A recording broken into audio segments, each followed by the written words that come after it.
ABD'nin Uygur Türklerine uyguladığı zulüm sebebiyle Çinli yetkililere vize kısıtlaması getirmesine Çin'den tepki geldi. Çin Dışişleri Bakanlığı Sözcüsü Geng Shuang, ABD'nin vizelerini erteleyerek, iptal ederek ya da vize vermeyerek Çinli bilim insanlarına, girişimcilere ve öğrencilere işkence yaptığını söyleyerek bunun Çin ile ABD arasında toplumsal alışverişi önlediğini, ilgili Çinli personelin çıkarlarını, yasal haklarını ve güvenliğini ihlal ettiğini ifade etti. Buna karşın ABD Dışişleri Bakanı Mike Pompeo, Uygur Türklerine ve diğer Müslüman azınlıklara yapılan baskı ve şiddetten sorumlu tuttuğu bazı Çinli görevlilere vize kısıtlaması getirdiklerini duyurmuştu. ABD ve Çin ticaret savaşına çözüm arayışıyla bir kez daha masaya oturuyor. South China Morning Post'ta yer alan bir haberde ABD ile Çin'in ticaret görüşmelerinde ilerleme kaydetmediği ve Çin heyetinin Washington'ı beklenenden önce terk edebileceği belirtildi.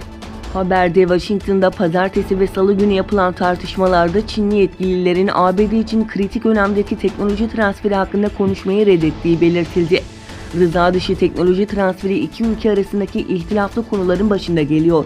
South China Morning Post'ta yer alan habere göre görüşmelere yakın başka bir kaynak ise hiçbir ilerleme kaydetmediler dedi ve Çinli yetkililer ABD'li müzakerecileri Pekin için öncelik olan vergi artırımlarının askıya alınmasına ikna etme konusunda mesafe aldı. İtalyan petrol ve doğalgaz şirketi Eni Akdeniz'deki çalışmalarını sonlandırdı. Türkiye'nin Akdeniz'deki yeraltı zenginliklerini koruma kararlılığı yabancı şirketlere geri adım attırdı. Yunanistan ve Güney Kıbrıs Rum yönetiminin çağrısıyla bölgeye gelen İtalyan Eni şirketi, Türk donanması bölgeden ayrılmadığı sürece sondaj yapmayacağını belirtti. Buna karşın İtalyan Eni şirketi Eylül ayı başında Rum yönetimi tarafından doğalgaz arama konusunda görevlendirilmişti. Türkiye'nin Barış Pınarı Harekatı'nı görüşen Birleşmiş Milletler Güvenlik Konseyi'ndeki bazı ülkelerin operasyonun kınanması teklifine ABD ve Rusya onay vermedi.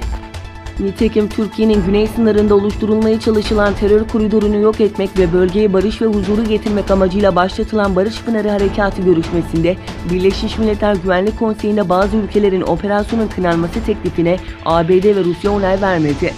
Diğer yandan Suriye'de Türk Silahlı Kuvvetlerince sınır ötesine yapılan Barış Pınarı Harekatı'nın ikinci günü açıklama yapan Cumhurbaşkanı Recep Tayyip Erdoğan, Avrupa Birliği yetkililerine seslenerek "Kendinize gelin, operasyonumuzu işgal hareketi olarak nitelerseniz işimiz kolay, kapıları açar 3,6 milyon mülteciyi sizlere göndeririz" dedi. Apple, Hong Kong'da protestoculara polis güçlerinin nerede olduğunu takip etmesine yarayan uygulamayı yayından kaldırdı. Şirket, uygulamanın güvenlik güçlerine tuzak kurmak için kullanıldığını açıkladı.